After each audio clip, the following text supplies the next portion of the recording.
বাঁকুড়ার ওন্দা জেলার বাসিন্দা। আমি আজ রিপোর্টার দিদি হয়ে তুলে ধরবো আমার এলাকার পার্কের বেহাল দশা। অথচ এই পার্কেই কত ছোট শিশু এবং তাদের অভিভাবকদের বিকেল কেটেছে। দেখুন অবহেলায় কিভাবে পড়ে রয়েছে এই পার্ক। রক্ষণাবেক্ষণের অভাবে নষ্ট হচ্ছে পার্কের সমস্ত জিনিসপত্র। আসুন শুনে নিই স্থানীয় মানুষজন কি জানাচ্ছে। পার্কটার কি অবস্থা, ঝোড়ঝাড়ে ভর্তি। আপনারাই দেখুন কি অবস্থা।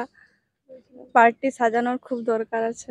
এই ওনার বিবেক উদ্যানের অবস্থা আপনি তো দেখতেই পাচ্ছেন। যাই হোক, এই ঝোড় জঙ্গলে ভর্তি হয়েছে, সাপের উপদ্রব হয়ে গেছে। এখন চাইছি যে এটা আবার পুনরায় চালু হোক এবং বাচ্চা ছেলেমেয়েরা যাতে খেলাধুলা করতে পারে, কারণ খেলাধুলাটা একটা অন্যতম বিষয় বাচ্চা ছেলেমেয়েদের। এটা খুবই দরকার, প্রয়োজনীয়।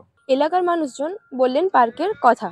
এরপর আসুন শুনে নিই আমাদের স্থানীয় প্রশাসন কি জানাচ্ছে। এটা একটা সময় তৎকালীন বিধায়ক অরূপ কুমার খাঁ যখন ছিলেন সেই সময় এটা তৈরি হয়েছিল এবং মাননীয় মুখ্যমন্ত্রী রাজ্য সরকারের তহবিল থেকে এই উদ্যানটি তৈরি করে দেওয়া হয়েছিল ওনার সাধারণ ছেলেদের জন্য। ছেলে মেয়েরা সেখানে এসে খেলাধুলা করতো।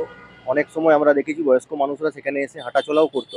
কিন্তু এই উদ্যানটি ভালোভাবে রাখার দায়িত্ব ওনার সাধারণ মানুষেরই। কিন্তু পরবর্তীকালে আমরা দেখি কিছু মানুষ সেটাকে রাত্রেবেলায় ঢুকে সেটাকে নষ্ট করে দেয় এবং তাদের নিজস্ব ব্যক্তিগত স্বার্থে সেটা নষ্ট হয়ে গেছে এই মুহূর্তে। কিছু কিছু জায়গায় আপনারা দেখেছেন যে জিনিসপত্র যেগুলো ছিল, বাচ্চাদের খেলাধুলার যা জিনিস ছিল, সেগুলিও ভেঙে গেছে। আমরা আলোচনা করেছি, আমরা চেষ্টা করছি যত তাড়াতাড়ি সম্ভব উদ্যানটি আবার যে আগের অবস্থায় ছিল সেই অবস্থায় ফিরিয়ে দেওয়ার। খতিয়ে দেখার আশ্বাস দিয়েছে প্রশাসন। এখন দেখার পালা কখনই পার্ক আবার নতুন করে সেজে ওঠে। বাঁকুড়ার ওন্দা থেকে ক্যামেরায় সৌরভ গাঙ্গুলির সাথে আমি সুস্মিতা তুঙ্গ, কলকাতা টিভি, রিপোর্টার দিদি।